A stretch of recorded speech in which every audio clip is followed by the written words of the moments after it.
New Falls Count Anywhere, recording this on March 31st, 2026 here, along with 1/3 of the Mindless Wrestling Podcast, and of course, the host of the Rob the Genius Podcast, my guy, Rob the Genius. What is going on with you? Not much, man. Good to be back. Yes, sir. Yes, sir. That's a little crowd applause for you there real quick, there you go. So, hey, Rob, listen, I gotta tell you, you know, we complained about a month ago about how like things felt kind of dry and felt kind of like meh. It would lead to WrestleMania. I don't feel that way anymore now, bud. I think we're now entering April tomorrow. You know, as the recording comes out tomorrow, in fact, and I feel like we are now officially. It really, finally, is starting to feel like Mania season. Yeah, and honestly, I think. Look, I think this is how it's going to be from here on out. As long as they keep having Mania in mid to late April, then we're gonna have this longer period until the show happens, and it's going to drag some weeks, Right. And I think because this is like what, second or third year in a row now. The mid-April WrestleMania, yeah. So, look, if this is what it's going to be, then, I mean, I think we have to kind of adjust our expectations accordingly, I think, because as long as they have it this late in April, then, it's going to be another week in between, or another week or two until it happens, longer than we'd gotten used to waiting. And, look, man, like, it's not going to be just, completely riveting for all 12 weeks. So yeah, it's become a slog now. And so there are going to be some weeks where we guys got to muddle our way through, and they're going to muddle their way through. And it's amazing. You would think that like a subtle week or 2 week change shouldn't be a big deal in the big picture. But it really is. You're looking at literally 4 shows of programming that you have to adjust and fill in time. So that's an extra 2 weeks of programming per show. You have to fill in with some content to keep you plugged in until Mania. So to your point, like we've been used to Mania being end of March, early April, or it's either last weekend of March or the first weekend of April. Oh, that's what's been this tradition, And now when you look at Royal Rumble as the typical like Rumble, Mania season to kickoff, which it still technically is because the winners of the Rumbles do get the main event slots immediately. But it's a bigger slog now because it's 2.5. Now you're looking at 2.5 months of programming to fill in time. Now, granted, you have Elimination Chamber in late February, early March, and whatever. But still, it's still a lot of programming you have to fill in now. So the calendar shifting, I didn't think it'd be a big deal, but my God, these last 2 years, I mean, when you don't have good programming. A strong programming going into it, you have to take some chances. Now, I will say they have done a great job in the last couple of weeks of really hyping things up. I mean, first off, the Cody Rhodes, Randy Orton thing we thought would be like a little bit of a dud. Not anymore. Randy got his ass last week, and now Cody's got his lick back. What your thoughts on that? Yeah, and so look, that I went from being just not interested at all to being really interested in that over the past couple of weeks. And now, because look, turning Randy was absolutely the best thing to do. Because I think I said at this point, nobody wanted to sit through 5 weeks of them just telling each other how much they respect each other and all that. You know, and so that's taken a turn. And now, I mean, and now it's like, okay, now I want to see, okay, what's going to happen next? What's going to happen next week? And there's a lot to tap into also because of their history, because Yeah. obviously you have two royal families, Ortons and the Rhodes, of course. There's a lot of history between those two guys on the road back then. This is not Cody's first rodeo in the company. It's his second, actually. So there's history there. And there's a lot to tap into in these next couple of weeks as we lead to WrestleMania. I think my only thing I'm worried about is the fact that here's a reality situation. Randy Orton ain't getting booed. He ain't getting fully booed anyway. And that's No. and I think that's a challenge here. Was it the right move to turn him heel? I personally think it was, but because Randy's not getting booed completely, and because Cody is still a babyface, but he's not getting the same, pomp and circumstance he did, let's say, even a year ago, it does lend into that possibility that maybe we get a double turn at Mania. Well, okay, well they're not okay. Here's the, like they're not cheering Cody as much, but they're not booing him yet either. Right. So I think turning Randy was the right way to go.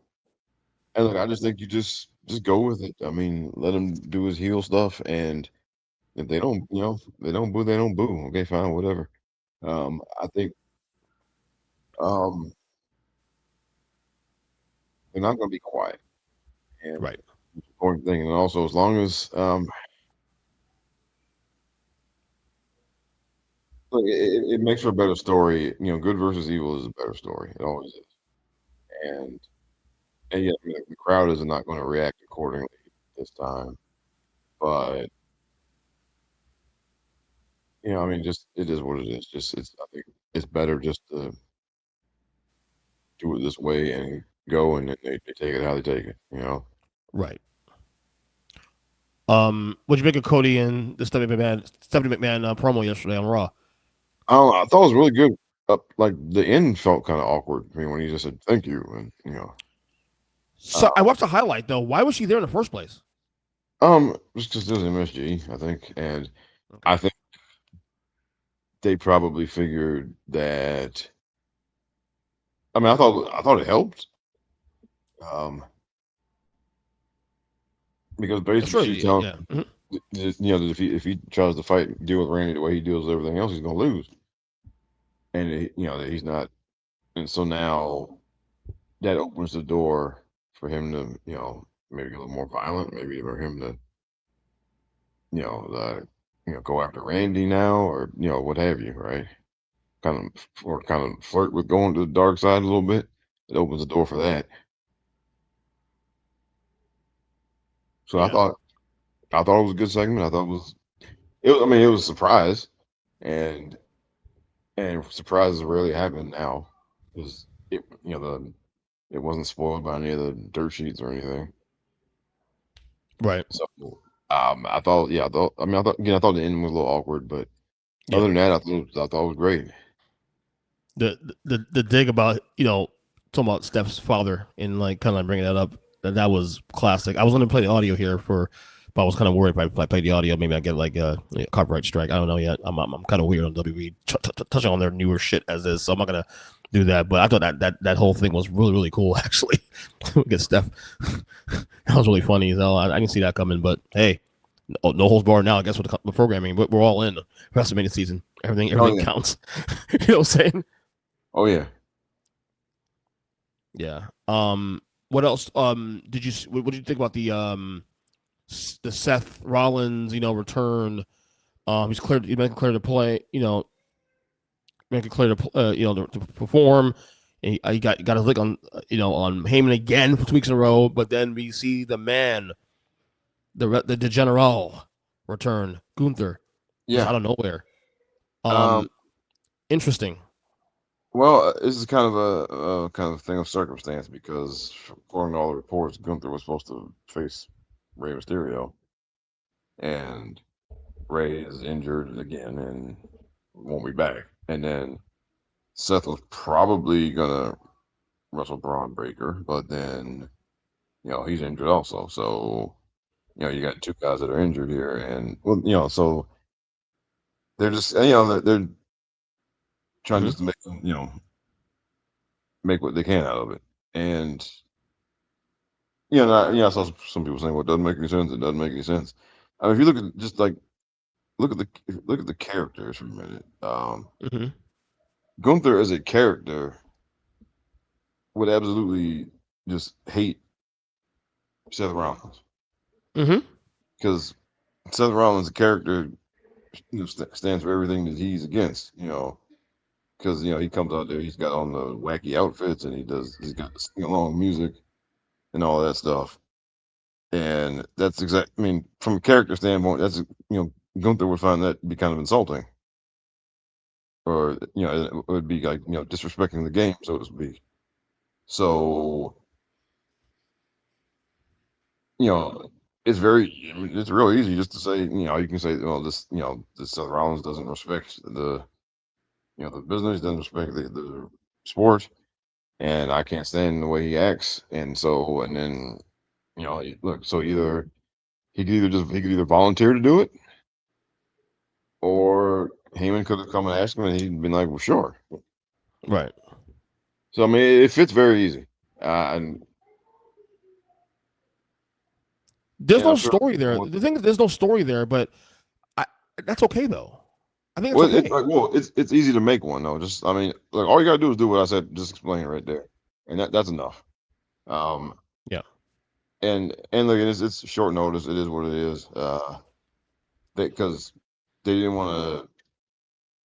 You didn't want to do all that they did with Gunther and John Guys. Cena. Mm-hmm. Right. I mean, you can't do all that and then just have him not be on the next WrestleMania. Right. That I mean, because then what'd you do all that for?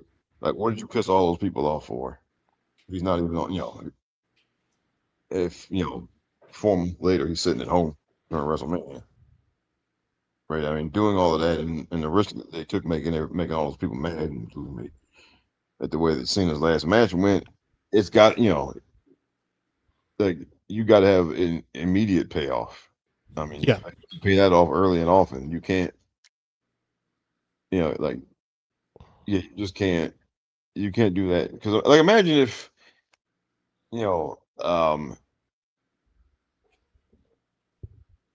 if Brock, after breaking the Brock didn't wrestle the rest of the year, right? Then we'd be saying, well, what was it for? So, I mean, with Gunther, they had him beat Cena in his last match, and they had the controversial ending that pissed off a lot of people. So that's got to be for something. And if he Right. just on the show, if the very next WrestleMania came around and he wasn't even there, then then that would have been a major, that'd been I think a real PR problem because then that would have brought into questioning, you know, it would bring people back to questioning, well, what they have that finish for with the Cena match last year? Yeah. Right. What'd you do that for? Like Right. you made all of us mad, and it's got to be for something. And then the guy's not even on the next WrestleMania show. Yeah. I think. I mean, well, as soon as it's going to be a match, obviously. I mean. Oh yeah, I mean, Right. Um. Obviously pointing at the freaking WrestleMania sign. That's obvious there, and I think that'd be a great match. Obviously, to be honest, I don't. I mean, do you put Gunther over? It's one of those things. I mean, But I love what's going. I think it's cool, and I'm worried too. Also, is Gunther and Heyman going to be a thing now? Or is this just a one off? You know what I'm saying? might depend on how it goes, right? I mean, if it goes well, and if it turns out to be a good fit and it goes well, then they might stay together. But I can see just for now, I'm just thinking it's going to be a one off. Do you see as a fit? Um, I don't, but you never know until it happens. So like we'll see how when they're together next week and over the next couple of weeks, then we'll see. Right. But no, I mean like right now, if I had to call it right now, I would guess probably not. But It feels like a one off, but who knows? Maybe they'll test it out, test the waters of Mania, See what happens there, and then you create possibly, if you believe like Gunther and Lesnar could be the final match. Who knows?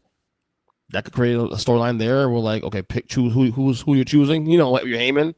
There's something, some programming there. Who knows? I'm not saying that's the So, but it is what it is, man.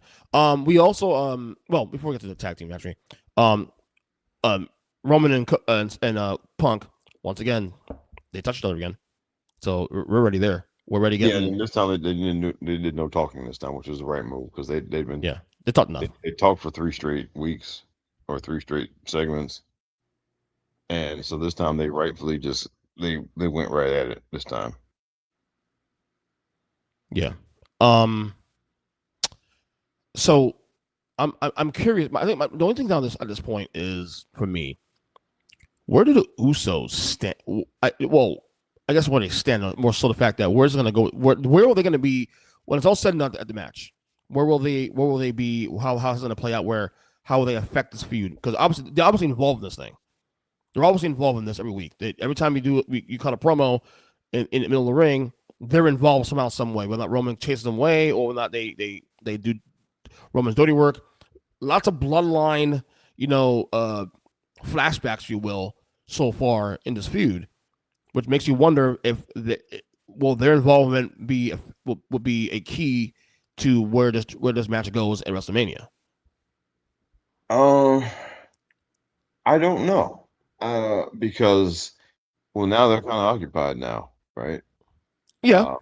So that because now they got this thing going. They got their own thing with the Vision going on now with Logan Paul and Austin Theory, and that looks like that's probably gonna be some type of 6-man tag team match. Yeah, that's what it looks like right now.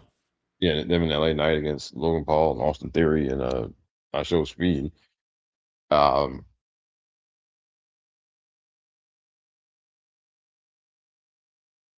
So I don't know.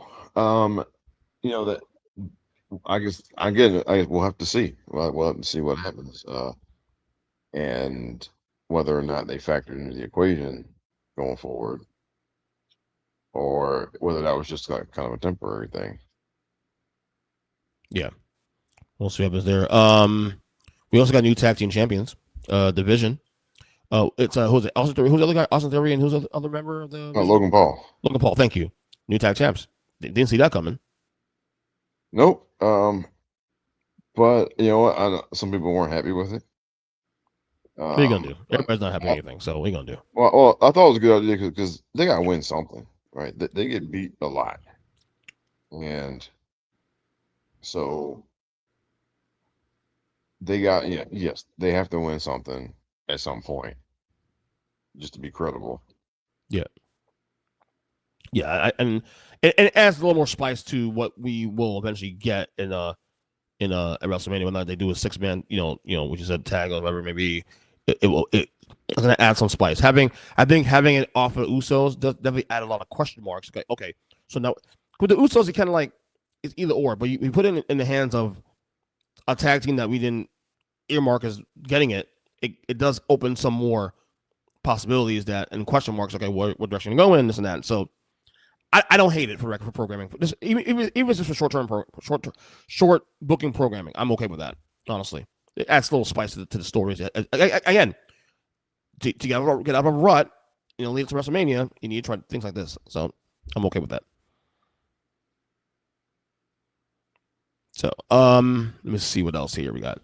Anything else that I missed on there? I mean, obviously the Rhea and Jade, that's been pretty good. That's picked up a little bit of steam recent weeks. All of a sudden now Jade, was it Meacham and the other girl turned on Ashley and not turning, ended up teaming up with Jade. You have that's been pretty good in the last couple weeks. I think it helps. Adding them helped because, I just to me, the promo stuff they're doing still is just. With Jade and Rhea. Yeah, I think. That's why they went straight. That's probably why they went straight to the physical contact because it's not going anywhere. The promos. Yeah. I mean, because it's those have been not good. Yeah, I'm with you. How about Steve Valkyrie and Liz Morgan? That thing's picking up steam too, also. Well, yeah, and that's going a lot better, and I think it helps that they've. I mean, but it helps that they've been around each other and doing stuff with each other, though. I Mm-hmm. mean, it matters. When you, because Jade and Rhea started cold, basically. They have no history. Um, they haven't even been on the same show, at all. Yeah. So, I mean, they haven't been in the same space in any capacity, since Jade got there. So, like they got no chemistry, and they got because they got no familiarity, and they got no continuity, and um they just don't have any chemistry, I don't think. And So it seems like it looks like the card's pretty much set. I think so far you well, have 12 matches already set for WrestleMania. yeah, If you follow the pattern in the last couple of years, they've gone no more than 6 or 7 matches a show. I imagine I imagine this is it. I imagine the card we have now is going to be it. Punk, Roman, Steve Valkyrie, Liv Morgan, Cody, Randy, obviously, Jay and Rhea just mentioned a little while ago. Owen, Brock, that's official. AJ Lee and Becky Lynch is official, obviously. They just announced this week Trick Williams and Sami Zayn for the U.S. yeah, title. That's official. That's gonna be a banger, by the way. Um, Drew and Jacob unsanctioned match official as of this weekend. Um, Finn Balor and Dominic official as of this weekend. Then you have the fatal 5-way ladder match. That could be a yeah. car crash between Penta, Javon Evans, Dragon Oh yeah, Lee, Jet McDonough, and Rusev, which obviously we'll preview this in a few weeks, leading the Mania week. Obviously, you have the fatal 4-way tag match. Between the Irresistible Forces of Nia Jackson, that Lash Legend, Charlotte Flair, Alexa Bliss, Bayley and Lyra, and then Bella Twins, and then of course Seth and Gunther. So it looks like the card that we see here right now, easy, just split into six and six. It's a matter of what nights they go on. We'll see. I am curious though which match they because I would think that Roman and CM Punk would be the Sunday night main event, but yeah. I think but so, and I think But I gotta tell you, the way they've been treating Randy and Cody as of late, it wouldn't surprise me if Randy and Cody get that spot too. Also, it would not surprise me. Just saying. oh yeah, and look, there's gonna be. I promise you, there's a whole lot of backstage politicking going on right now. Oh yeah, without question, bro. Without question. Look, because look, all those guys want a main event night too. Yeah, And so yeah, trust me, they're all lobbying and doing whatever. But so they haven't announced like that likely 6-man tag team match. They haven't announced that yet with the Usos and the Vision and all that. So that would take us to 13. Um, they might stop there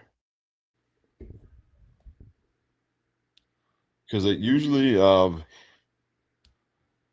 mean they usually stop at like 13 or 14. Um, yeah, so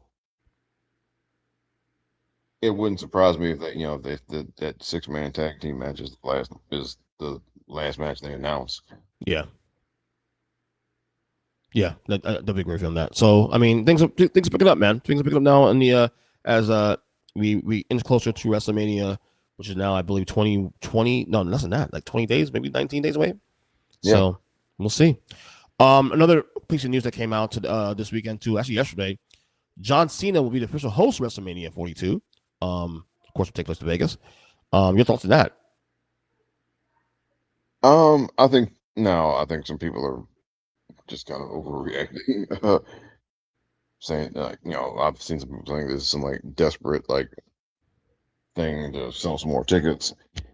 Um, I just I don't think so. I mean, well, obviously it is to sell tickets, yes, but I don't How? think that if it was okay, he's a full-time actor now, and he's doing things, so you can't just call him up at the last minute and say, "Hey, man, would you happen to be free WrestleMania weekend?"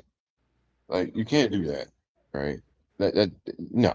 So I'm guessing this was always in the works, or at least it's been in the works for. At least they've been negotiating it for a little while. Um, so yeah, I think people are being kind of weird about it. Yeah, and not only that, but why? How would a host sell tickets though? Out of curiosity, Like, isn't ultimately the match is going to sell the show, not the host? That's I never understood that logic. To be honest with you, the host will sell more tickets. um, Or maybe I'm just crazy. Maybe I'm just. I mean, you know, maybe if you know, who knows? I mean, I can't see where. Okay, no, I can't see Hold it that thought. because Hold that thought, Rob. okay, All right, sorry, back. Go ahead. You were saying. I can't. Okay, the show's in Vegas. Um, okay, if you're like me, the location and the cost to get out there and the cost of the tickets and all that, basically, I can't do that.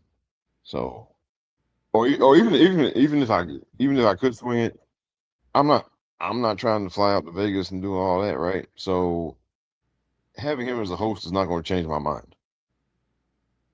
I don't think that having him as the host, anybody who's decided that Vegas is too far for them to go, or that it's all too expensive or whatever, I don't think having him be the host is going to change anybody's mind. Especially this late in the game. Yeah. Unless you got money. Now, if you're local, if you're out there, and it's not a hard trip to make and all that, maybe. I do know that some ticket prices have fallen. That my buddy of mine who went last year to pay $700 for a ticket for one night, he's going to both nights and he paid less for both nights because the ticket prices have dropped as a result of the sluggish sales. Now I don't know if that means that if people are buying seats again. I don't know what's going on, but that seem to have worked, I guess, to some degree, where like they have that lower prices now because the ticket sales is through the roof. But yeah, I mean, to be honest with you, like the Cena thing, him hosting, I don't know how a host can change the scope of sales necessarily, but would it shock me if they did this because of the sales lagging? Yeah, it wouldn't shock me at all. Well, maybe, but well, you know what though? Well, I'll say this. Okay, the one place where it might make a difference is if you're a fan who checked out because Cena's retired, Right. which there are some. Okay, look, whenever somebody as big as him retires, some people check out with him.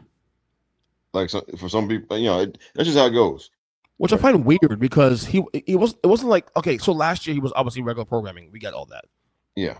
But the previous 10 years, he hasn't been around much. He'll do a pop-up here, do a 2-month program with Roman here, and then he's gone.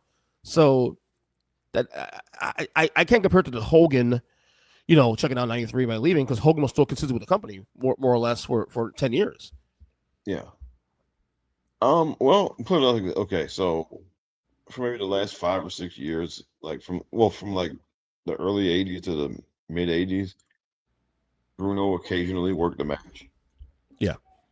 And so if Bruno was your guy, then and he was on commentary, and you know, like if he was your guy, then seeing him, you know, because he wasn't around as much anymore.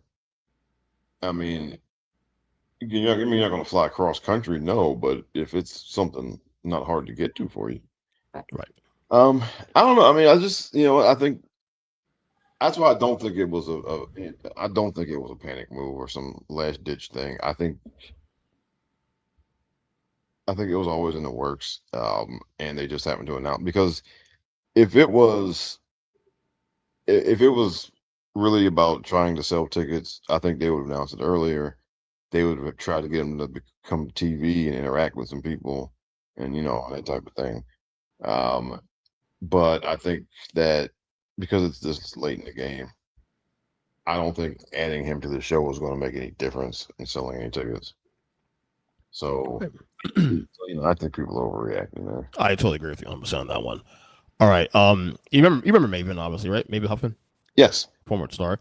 He's been very critical of WWE as of late, and he's a very smart guy. He was very critical, basically saying WWE is on the wrong track in a new video on YouTube, pointing to the reduction of house shows as a root of cause of declining match quality. Something said about that, but also he was critical of CM Punk and Jey Uso in the main event a couple months back. He was also critical of that every match looks like a dance, inside a device from Test. That if you mess up a spot, don't go back for it. And of course, the big one, of course, is the pricing. There's no reason people should have to spend $500-$600 a month strictly to professional wrestling. You're gonna lose fans on ad breaks. Same thing too. He's been critical across the board of everything from the money, from the advertisement, from just the product in general. And I'll be honest with you, some people are mad about what he's saying here, but he's saying the same things that you and I have been saying for the last year now about like being very careful. Don't price out your audience. Like, Yeah. I know TKO is a all about contact sports and stuff, but the wrestling audience and the UFC audience are two different markets, bro. It's not the same audience. Yeah, we've been saying that, and here's the thing: like they know that because Nick Khan has even said that a few times over the past few years. But I think somebody in that organization thinks that if they keep pushing for it, they can get some more audience overlap, and I just don't. It's just not. I don't even see it. To be honest with you, I don't even see it. I don't see people who I talk to who are diehard US fans. I don't think I can think of one person I know that's a diehard UFC fan that actually watches WWE on a regular basis. I don't see it. Because if you're a big fan of real fights, then no, you're not going to be into work fights like that. Why would you regress to strict fight, like to scripted fighting? That makes no sense. Yeah, I mean, right, and now it's not like boxing. See, because boxing is a different thing, right? So, yeah, you can be a boxing fan and a wrestling fan, right? Mm-hmm. Because wrestling isn't a fake version of boxing, right? It's a different thing. Whereas it is kind of it is more of a worked version of UFC.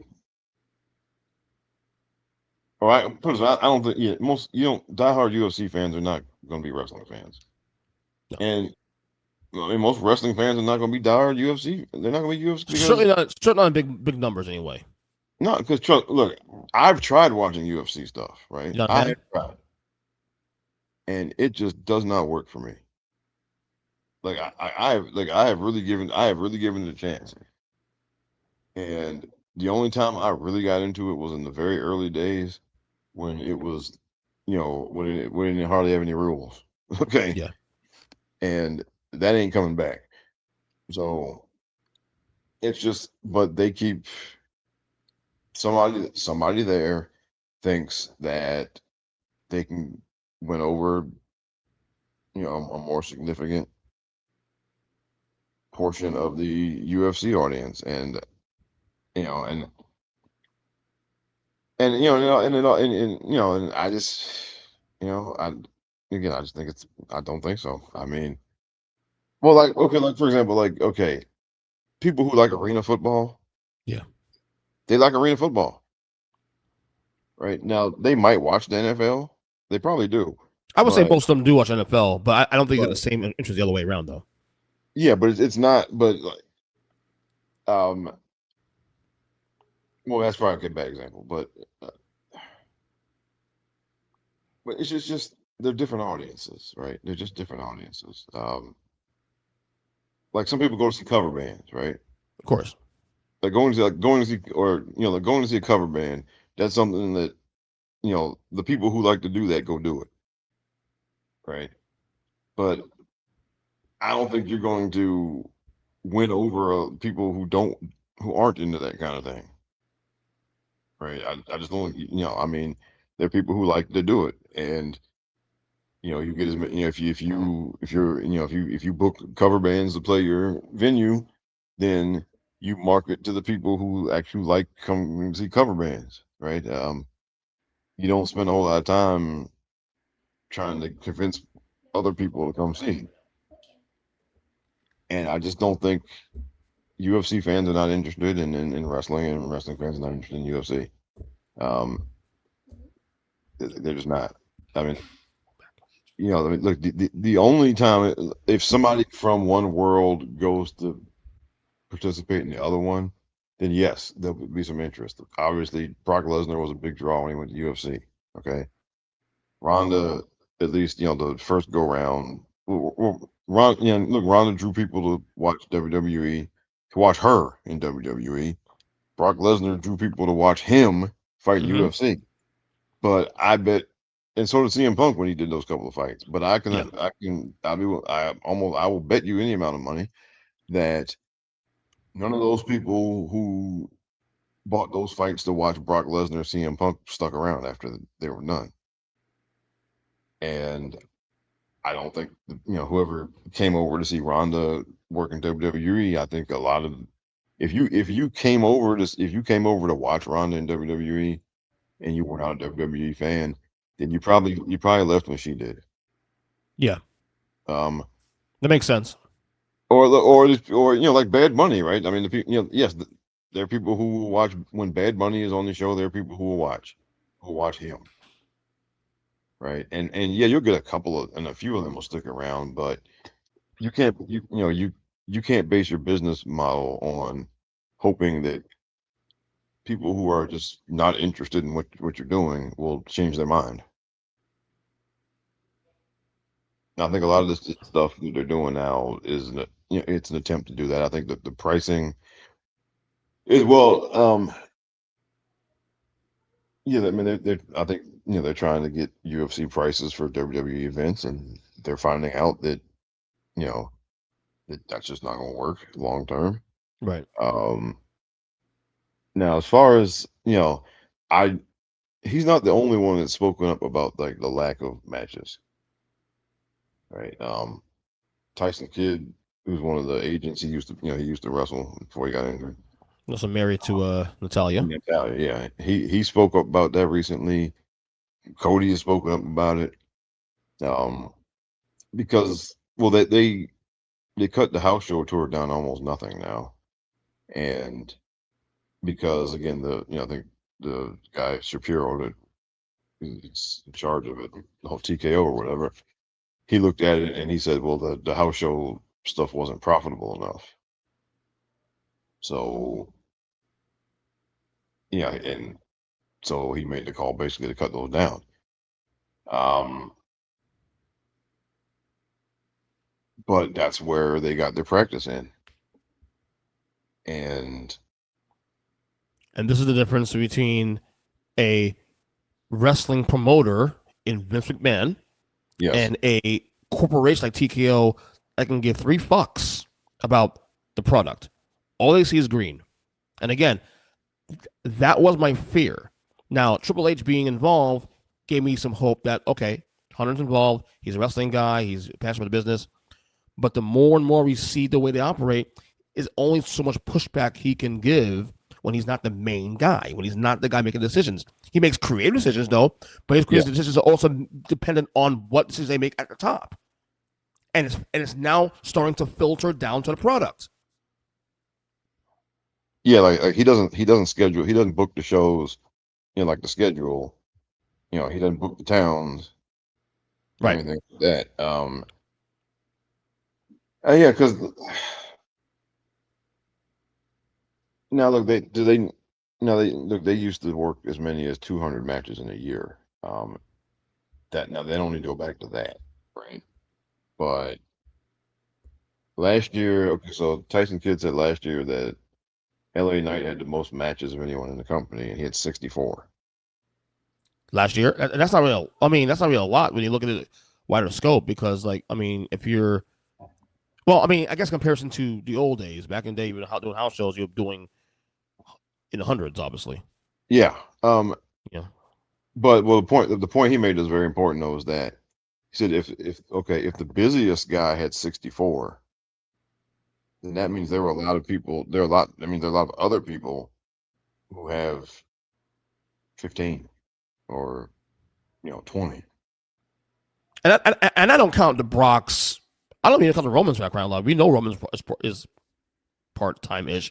Brock is definitely an attractions point now. I'm counting the guys that people on the roster who are in daily programming. You know what I'm Yeah, saying? because let me tell you, it's actually I have some. I gotta pull up one of my because Your stats and numbers. Yes, I actually do have something. Yes, What you got for me on the numbers, brother? That's good. And the wonderful thing about doing the show on my laptop is that I don't have to go anywhere to right. Look anything up here. And because all right, so now all right, just in regards to like the women wrestlers, okay, they used to the like the busiest women wrestlers would have like somewhere between 30 and 35 matches on TV every year. Okay. And now it's around 20, give or take a few. Right. For the busiest ones. So on one hand, it's good that their bodies are relatively intact. It's a good thing in that angle. But again, they use these house shows to practice. And, it's not obvious to the casual fan, but to the hardcore like you and I, we can see a lack of stuff in ring based on lack of practice. Yeah, and we've been watching for years. We know all the nuances and stuff, and it is filtering down. It is filtering down. And so while there's the kind of total wear and tear on their bodies is less, but they're doing things that require timing, and your timing being off is every bit as dangerous. Right. Because landing the wrong way because you haven't done it enough times is every bit the injury risk that wearing yourself out is. And so and also, I mean, house shows. Many of them have said that house shows are a place where you can try stuff out, like just kind of certain, playing to the crowd or certain things, just kind of antics you can do during a match to get the crowd into it. You can see like what works for you as a character interacting with the crowd and what doesn't. That's the place to do it. And so, I think the ring work has definitely suffered since they don't have any matches. And again, like you said, and maybe to the casual observer, it doesn't, but there have been some matches that are just, I mean, you can like there are matches, especially like there are some sloppy matches now that you can see. I mean, again, to us who've been watching every week for years and years and years, there are definitely some more noticeably sloppy matches sometimes. And so I think yes, it would be better because I mean, and I think you can see it definitely more on the women's side because they don't work together as much. On the men's side, you have a lot of guys who've been working together forever, like Roman and Punk have worked together a bunch of times. Cody and Randy worked together a million times. Yeah, and Seth have worked together, and Seth and Punk and Seth and Cody, and Drew has worked with all those guys a million times. So and there's a lot of just there's years of continuity built up amongst like the men in the top spots because those guys have all been working together a lot, and there isn't as much on the women's side. Like a lot of those, like there's a lot of them that have not worked much together at all, and sometimes and sometimes it shows. And so that's not even a knock on the women wrestlers themselves, but it's just there's this lack of familiarity, like just like knowing where somebody is and and just timing and all types of stuff. I mean, it comes through working together. And yes, so yes, they do need more matches. You don't need to get up to, you don't need to do 200 matches a year. No, but it would probably help if everybody had 50 or 60. Right. Instead of LA Knight having 64 and him being the busiest person, and then you have most of the people on the roster have maybe between 20 and 30 matches all year, or that's yeah. I mean, you can see the rust sometimes, and for sure. Yeah. So I agree with him on that. Yeah. Um, some other news and notes here. Did you see the best news of the week for me? Our guy Bannies Brown will be inducted to the Hall of Fame, the Legends Wing. Yes. That's I am so happy about that, man. He's only in the company 3 years, from 88, 89, and 90. But again, his impact in those 3 years. Look, he wasn't the top guy, but he was involved with a lot of really cool angles in his time there with the company, man. So Bannies Brown officially will be inducted Hall of Fame this year as well too. Your thoughts on Bannies Brown? I'm a big fan. I've always said he's a precursor to Stone Cold Steve Austin. I'm happy to see it, and he was one of my favorites back in the day. Like I said, he didn't have a long run in the company, but um, he was in a lot. Like, he was a big in like '89 ish. Yeah. He was a big house show main eventer against Hogan and Savage. Yep. Well, yeah, 88, 89. He main Right. evented a lot of house shows with Hogan and Savage. Yeah, Um, he intertwined the Mega Power storyline in late 89, 88, late 88, early 89. Yes. T point. so he did have I mean, for the short time was there, he did have a significant role. Um, or I mean, I should say a meaningful role for the short time he was there. Right. And he was a legit shooter. I think he medaled in the Olympics in like judo or something. Mm-hmm. And just his overall persona was just mean and ornery and and very real. Very real. Yeah, That persona was real. That persona he put on there in the WWE was not a gimmick. That was really who he was. yeah. Yeah, definitely my favorite. Definitely somebody I appreciate. As I got older, I appreciated. Like I was a kid, you're not supposed to like him because he's a I don't know heel. about not like yeah. I mean, Well, when he was around, I think by then you were old, you were like I think in your teens by then time that he yeah, I was was. around. Yeah, so my perspective was a little different on him. But as I got older, enjoyed his work. Ghetto Blaster, one of my favorite moves of all time. Love the Ghetto Blaster, dude. That thing is still. I still don't get how a big guy, big as guy he is, how's he able to get up like that. That's pretty impressive, actually. Yeah. So we have that piece of news, and then we have other piece of news that came out today. As you know, they've been doing this whole thing lately with the Hall of Fame. Started honor moments. So I know Brett and Austin WrestleMania 13 moment was inducted, I believe, last year, if not the year before. Well, this year they're inducting the obvious. This probably should have been the first one if you ask me. Hogan and Andre WrestleMania 3, because I mean, again, you don't have what you have today without these two men doing the WrestleMania 3. Oh, Um, exactly. this And should be the first. This should be the first Immortal Moment, in my opinion.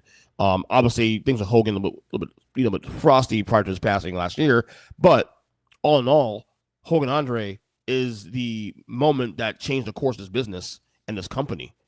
As you said, it solidified everything that that Vince in his vision started 5 years prior before that rather. So Hogan Andre will be inducted into the Hall. Your thoughts on that? well deserved. Like you said, I probably would have made it the first one because, like you said, it was the validation of everything, of the basically the big gamble that Vince McMahon had taken. He had done something that hadn't been tried before, that all of his contemporaries thought was not going to work, and that was taking a wrestling company and making it a national promotion. Um, None of the other guys thought it would work, and I mean a lot of those guys were pissed off at him because of some of the tactics he engaged in to Yeah, of to, course. to do it. Um, and the thing about it though is that, and this is something he will never get credit for this because the guys who did the most talking about how he did business were the people that he defeated. But I mean, overall, some people will think you're crazy for saying this, but the wrestling business is alive in the way that it is now because of what he did. Mm-hmm. Because I mean, and just the TV system was changing, and pro wrestling was on local TV in all of the territories, and local TV was drying. It was starting to dry up in the 1980s. Mm-hmm. So somebody had to change the model from being based in local TV to being based in some type of national TV. And he did that. And this show, WrestleMania 3, and that match are what validated everything he was trying to do. Yep. Without question. Without question. So, and again, I little spoiler alert here, but I'm working on a project with a buddy of mine, and we're actually reviewing all the first 14 WrestleManias. We just actually recorded WrestleMania 3 last week, and we obviously I give a grade on each match, and this got a 10 out of 10 for me. I don't give a shit. People say, "Oh, that's technical." I don't give a fuck. When I rate these matches, I rate everything. I rate the match itself, the psychology, the crowd, the feud, the response, the commentary, all that, and when you look at the psychology of this match, because this match had no business being as good as it was, giving Andre's health at the time, and Hogan's not really the best. Hogan's a better worker than people give him credit for, obviously, but he's not Bret Hart. Obviously. We know that already. Yes. But the fact that this match, the only botch in this match he really had was the one where when Andre missed the post outside the ring, which they've edited in recent years. They turned another camera, but the back in the day, you were able to see as it was. Other than that, everything was perfect, right down to the stare downs, up to the almost the body slam and almost slamming him, and then the celebration and all that. This is when you look at main event and wrestling, this is the absolute idea what a main event was. This tapped into everything what the wrestling business is and should be and has been since 1987. So again, these two men, created something here that really was truly an amazing moment, which well deserved, of course, for these two guys. And of course, I thought it should have been first, but I'm not mad at Bret Austin being number one because I already told you Bret Austin's like top 3 match for me all time. So, but I just think you have to go with the match that really changed the course of this business overall. And I thought Hogan and Andre got in first dibs on that one. All right, so before we get out of here, you want to ask something before we go? You want to ask something? No, let's get to it. Okay, last thing we got here. Today, this year is also the doing anniversaries here. This year is the 20-year anniversary of WrestleMania 22, which I'll get these stats in just a second here. Which took place, of course, in Rosemont, Illinois, on April 2nd, 2006, at the All-State Arena. The attendance was 17,155. The buy rate, 975,000. The tagline was big time. In terms of matches here, there were technically 13 matches. One was a pre-show match, though, between Viscera eliminating Snitsky in the 18-man interpromotional battle royal. You remember that by any chance? No, because now I was at 2006. Yeah, I was all the way out at this point. I was. So was I. To see how things were going. Yeah. But so I watched this much later, like on the WWE Network. Right. So yeah, it was many years later when I watched it. So I was totally out when this happened. This was when they were running 3 brands. This is when they were, I believe. Were they 3 brands? Were they running ECW by this point? Oh, that's right. Yeah. Yes. That was the year the one night only pay-per-view that happened that year. That's right. 2006. Right. You're right. So here's some of the matches here that had. We had the tag team title matchup between the Big Show and Kane defeated Carlito and Chris Masters by pinfall. We had the Money in the Bank ladder match, 2nd year in a row, which Rob Van Dam defeated Bobby Lashley, Finlay, Matt Hardy, Ric Flair, and Shelton Benjamin. We had the a singles match for the U.S. title between JBL, who defeated Chris Benoit by pinfall. You have Edge defeating Mick Foley in that crazy hardcore match. I mean, that's the one with the fire, right? Yes. That one is insane. Probably the best match of the entire card, honestly. Um, you had the intergender handicap match, which the Boogeyman defeated Booker T and Queen Sharmell by pinfall. Yeah, right. We had the singles match for WWE Women's Championship where Mickie James defeated Trish Stratus by pinfall. A casket match where the Undertaker defeats Mark Henry to continue his streak. A no holds bars match between Shawn Michaels beating Mr. McMahon with Shane in his corner by pinfall. I gotta watch that one actually. A triple threat match for the world title, where Rey Mysterio defeated Kurt Angle and Randy Orton by pinfall. Now, Rob, we had a Playboy pillow fight match where Tori Wilson defeated Candice Michelle in 4 minutes. And then, of course, the big one, the main event, John Cena defeats Triple H by submission for the WWE Championship. He was a champion entering the match, and he left as champion as well, too, also. You see this card, Rob. Have you watched this entire event in hindsight? Yes. I didn't. Because I have not yet. I have not. I did not watch the pre-show stuff, but I did watch the entire main show, and actually, I wrote a review about it on my website. Did you really? Yes. What'd you give it? You remember? I think I said it was good. I definitely said it was a good show. Because I think it was. Would you put in the top third of WrestleManias? It's somewhere in the middle, maybe. Okay. Second, third. Okay. Yeah, because let me see. All right, so the main event was good. There was a Money in the Bank ladder match, and those are always at least entertaining. You had the match with Edge and Mick Foley, which was crazy. And the match with Trish and Mickie James was a very significant match. Because there was a real kind of character driven storyline going into it.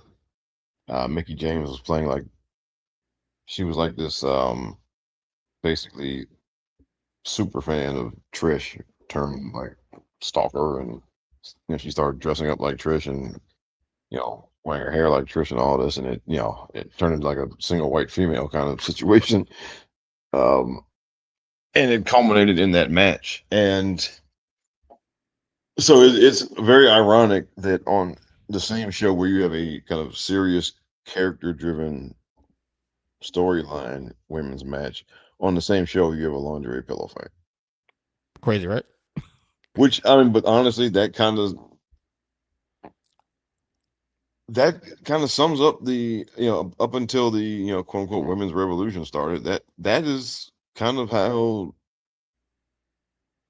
that was the WWE women's wrestling in the 2000s, right? There were some good things here and there, but then there was also the bullshit. Yeah.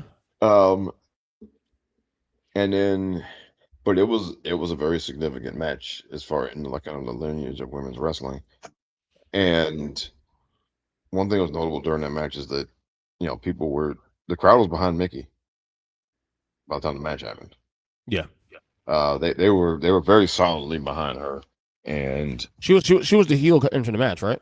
Yes, yeah. So she was the heel, but the crowd was on her side by the time the match came around. I don't know if they were just kind of. Do you know why? I don't. Yeah, I don't know if I don't know if people were starting to get tired of Trish. I don't know, or if they were just like really into what Mickie was doing.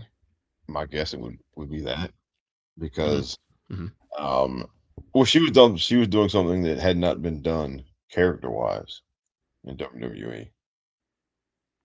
And honestly, I dare say it really hasn't been done since. Nothing like that. I mean, because she dialed it all the way up.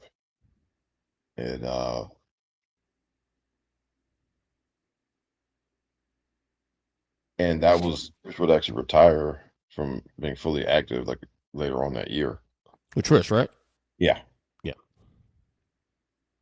Yeah, I mean, again, I've seen some of the matches in individually. I've seen obviously the as I mentioned earlier, the hardcore match between Edge and Mick Foley. That was a phenomenal match with a lot of gaga, but also it also made sense.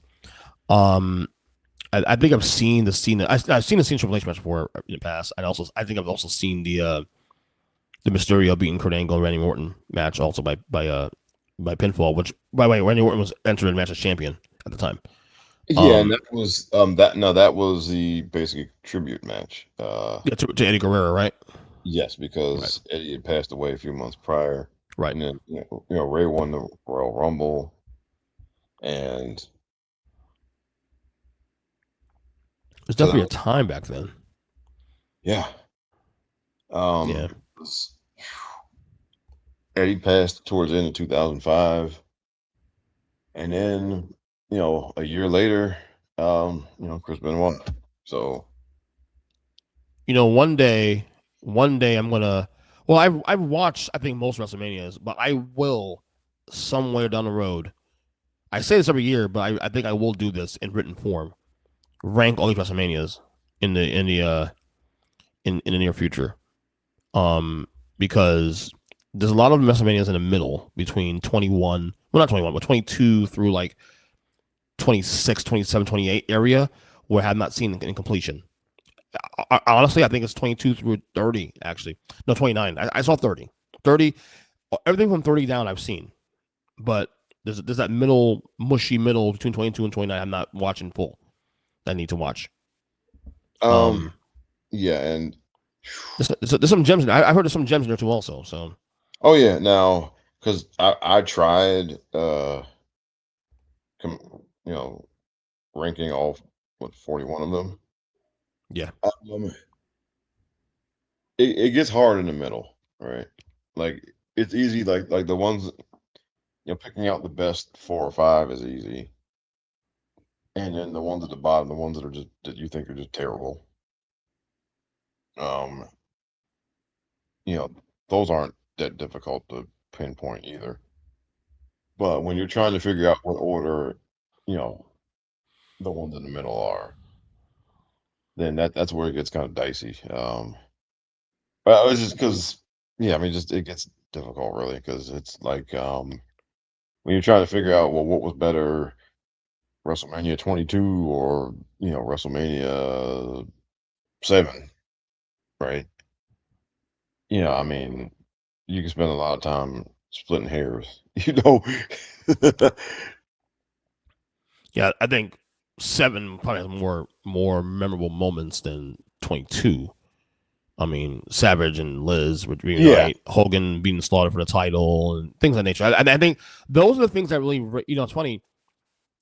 We if you're rating WrestleMania, you got to be fair to the whole card. There's one match. Like people, 13 was a terrible fucking WrestleMania, but 13 has one of the greatest matches in the history of wrestling on that card, and that anchors that WrestleMania in general. But that doesn't mean it's a great WrestleMania. I think people have a hard time deciphering what a actual great card is versus an actual great main event match or a great two matches for that matter. And that's the issue. 7 was okay. yeah. I mean, and I was just throwing those numbers out. Right. It's because yeah, it's the thing, and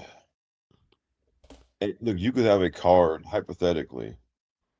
You could have a card where, like, as a whole, the matches are better. Like, well, like you said, the 13, right? Right. There are several WrestleManias where if you were to go like 1 through 8 or 1 through 10, you know, that have better matches than WrestleMania 13, or there was a better card, right? Mm-hmm.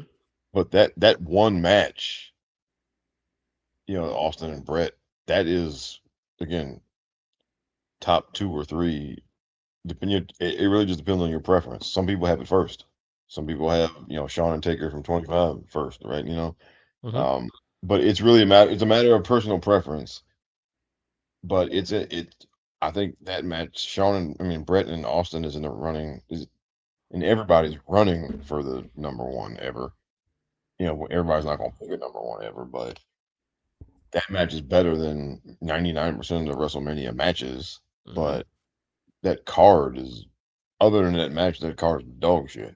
Yeah. Um, so if you're judging, again, if you're judging these shows, then 13 is near the bottom Yeah. easily, right? Anchored by only the fact that that match was amazing. Yeah. So if somebody were asking me, okay, I got 4 hours, pick a WrestleMania show for me to watch, I would not tell them to watch WrestleMania 13. No. Um, Now, if they were asking me, well, I got a half hour, give me a WrestleMania match to watch, then absolutely, often If I'm picking shows that my Mount Rushmore shows is a 3, 5, 17, and I would say 40, but I have a rule where I want things to cook a couple of years before I start deciding that because I don't want recency bias. So I'll put it to the side for a second. So 17 be another one, and 21 be the other one I would choose. To a card. Yeah, because 21. Also, I mean, now that we've had a couple of years, night one for WrestleMania 40 was fine, but like night two was really excellent. I heard you got a cold that day, man. The first night, it was freezing out there. I heard. Oh, it was because we went to night two. Me and Jason went to night two. It was right. It was, man. It was terrible. Yeah, that's what I heard. Yeah, it was terrible outside. Yeah, I heard. Well, I mean, WrestleMania 22, 20 years anniversary, and we love talking about anniversaries here. And I'm sure next week we'll bring another anniversary up. I think 27 is the next one. I think the anniversary, looking at 15-year anniversary of that one, which I believe that was that Hunter and Taker? Because that's definitely post. That's post. Wait a minute. That's 2011. WrestleMania 27. That was Cena and Miz. Oh boy, we're gonna have from that one. Oh no, I watched that one. That was not a good show. No. We're gonna talk about that one because I did not watch that one, but I've heard that one was kind of meh.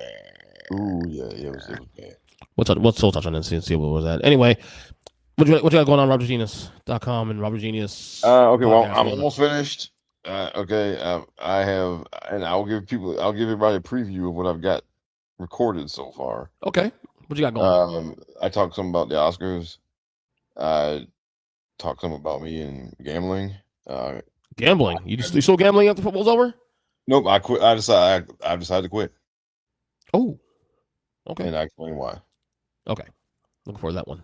And I talked a bit about the whole Stephen A. Smith, Jason Whitlock situation.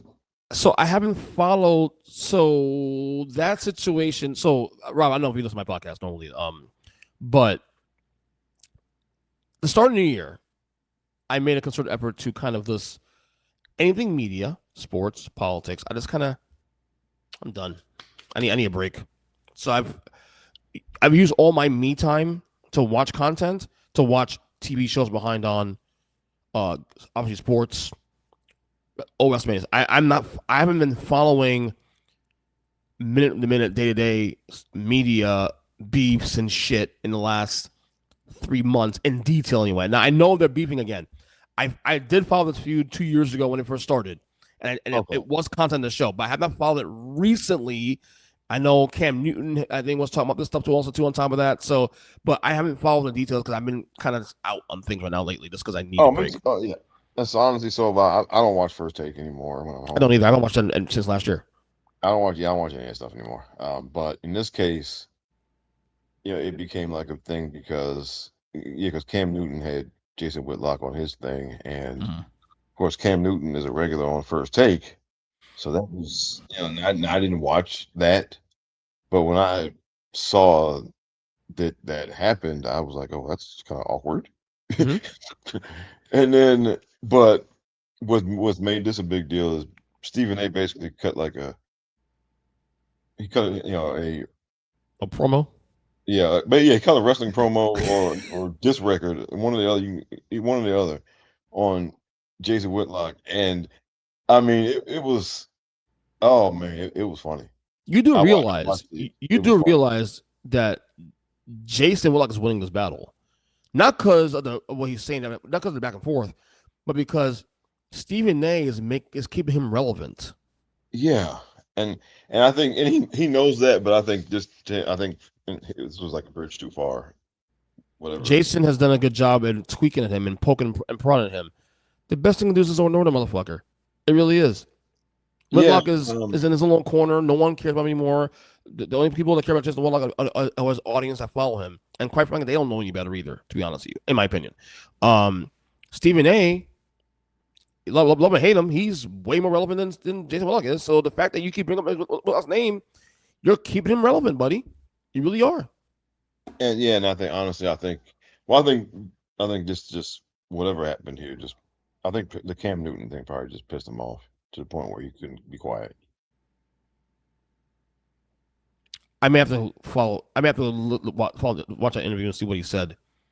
Oh, but it was funny because at one because at one point he pulled some money out of his pocket and just like threw it up in the air. Like, hey, you need some money? Like, Stephen A? Yeah. Oh shit, really? Yeah. Wow. And that's funny shit, dude. Yeah, he made reference to Whitlock at one point being a frequent visitor of gentlemen's clubs. He was. But here's the thing about Whitlock though. I'm not a fan necessarily either. But Whitlock owns that shit, bro. He doesn't he's not embarrassed by that because he's owned that stuff publicly.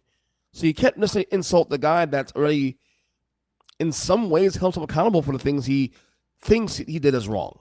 Because of course he's a Christian now and he bathed himself in that whole thing and the right wing, thing, and also being very anti-black. Let's be real about that. Like, I used to defend Whitlock saying like that's his opinion, but when everything is anti-black, there's nothing you can defend on there.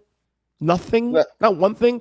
Yeah, you're full of shit, motherfucker. Because what happened, like because originally he was kind of like he wasn't that. He was the guy who gave kind of more nuanced opinion, more critical. He was more critical, and some of it made sense. I get that, but yeah, but now that was just everything. Now it's everything, right? Because now what he does now, basically, if there's any topic where most of us have the same opinion, he picks the opposite one.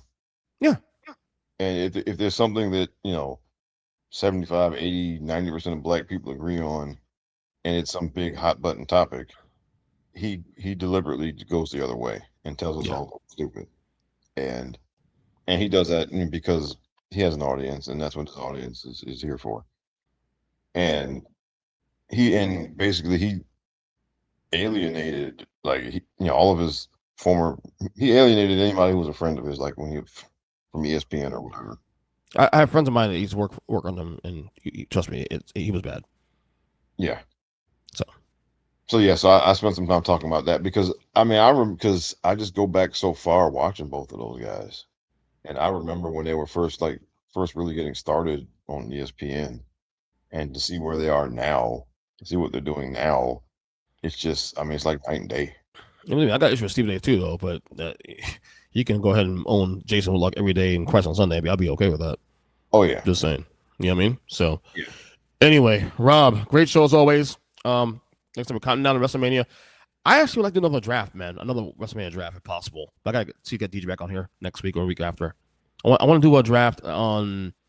I don't know. I'll look at some of my notes because I always take notes for future topics on the show. And one topic I ran into, I had added was maybe doing a WrestleMania main event draft. Okay. Like take all the main events for WrestleMania 1 through 41. And I'll also, for the sake of transparency, include the main events. So if you want to add Savage and Flair to the docket, you can as well from 8. You can add both nights of Manias from the last couple that go 2 nights, Saturday or Sunday is fine.